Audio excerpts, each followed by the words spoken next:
We tried to do various publicity stunts in order to get the audience in. And in this particular theatre, which was in Bolton, the management put one of my cheques for £100, put in a glass case outside the theatre, which said, £100 can be used if David Berglas cannot tell you your first or last name. Harold, no one knows his second name because it was not revealed, failed to win the £100 cheque, which David Berglas is seen handing over to Mr. Booth, manager of the Grand Theatre Bolton, last night. David offered to give the cheque to a man or woman if he failed to discover their Christian name or surname on the stage. And of course, people who arrived at the theatre thought there was no way that I could possibly do that. And we managed to get a reasonable crowd for the Monday and the Tuesday night, but I thought it needed something to get a few more people in, so I decided I would fail one night and somebody would win the £100, which actually was a lot of money for me in those days. So I get people up, ask them to think of the first letter of their name, and I used what I called a lie detector, which was like a doorbell on a little wooden box held by a string, and the volunteer would hold the string, and when they got to their letter, when I went through the alphabet, it rang. Now, of course, nobody knew how that happened, but as I said, I used it as a fake lie detector, and I'm not going to give away the secret of how I would find out the name, but obviously I had to know it at the time so that I could make the bell ring at the appropriate moment. Well, on this particular night, on the Wednesday night, it rang on the letter I, and I went through the alphabet, and again it rang on the letter R. So I was thinking it must be Irene or the German name Irmgard or something like that. And then it went to the third letter, and to my surprise, and to the audience's surprise, went to the letter A.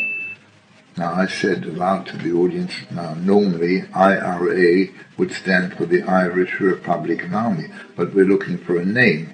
And I couldn't think of a name that starts with IRA.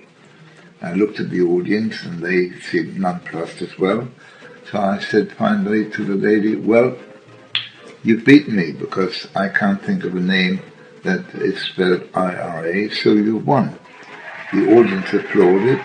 The lady got the cheque, looked very happy, and I said, now please tell us, what is your name? She said, actually, you got it because it's Ira, I-R-A, Ira. I'd not heard of that name before, so I said, well, although I got it, you did win because I didn't guess it. And the audience booed because they thought the lady shouldn't have taken the cheque, and I got the applause for getting the letters right.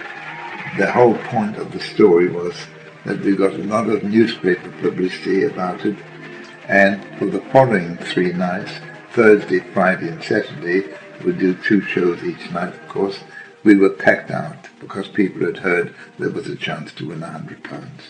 Of course, that was a contrived publicity stunt, but sometimes you get newspaper coverage of something that you really didn't expect. As you can see, the headline says, television man attacked in Leicester Theatre.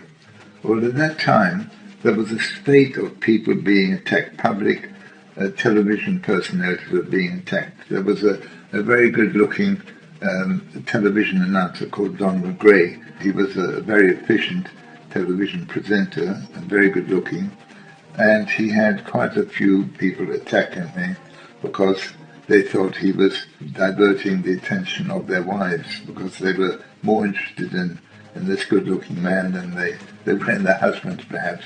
And the same thing happened to another television personality called Lady Katie Ball, who was one of the panelists on What's My Line, very well-known figures on television.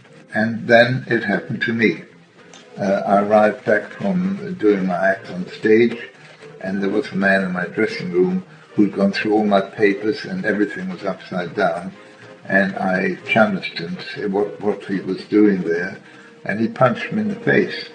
Well, I'm skilled in judo, and I managed to get a judo hold on him and marched him out of the dressing room. And as soon as we were in the corridor, he struggled free, ran away, and got out into the street, and we lost him. But the management called the police, and it became a great big thing that I'd been attacked in my dressing room. And when the newspaper reporters arrived with a photographer, they said, "Can we take a photograph of your dressing room?" Because it was all upside down. I said, "Well, you can." But it wasn't really that bad. The chair had been knocked over, a few papers were on the floor. So they asked me to make the room into more of a mess to get a better picture, which is what we did. And I've got a strange photograph of a newspaper seller in the street with a big placard saying TV man attacked or TV star attacked in dressing room. And I bought a paper from him and he looked up and realized it was me. So here is the publicity that we had out of this attack. And what had happened is that his wife had been listening to me every Sunday on the radio, and quite a few ladies had sent me fan mail because of my voice. She apparently had come to the theatre every night to see me on the Monday and the Tuesday night, so he got jealous, and that's why he came to attack me. But really, I had never met the lady in my life, and of course I never saw the man again. And by the way, this was my first year on the variety circuit. This was the first time that I actually topped the bill at the Leicester Palace. You can see my name there on the bill, and there is a photograph of the theatre from the outside, and it says David Berglas and Variety. That was a very proud moment that I actually topped the bill.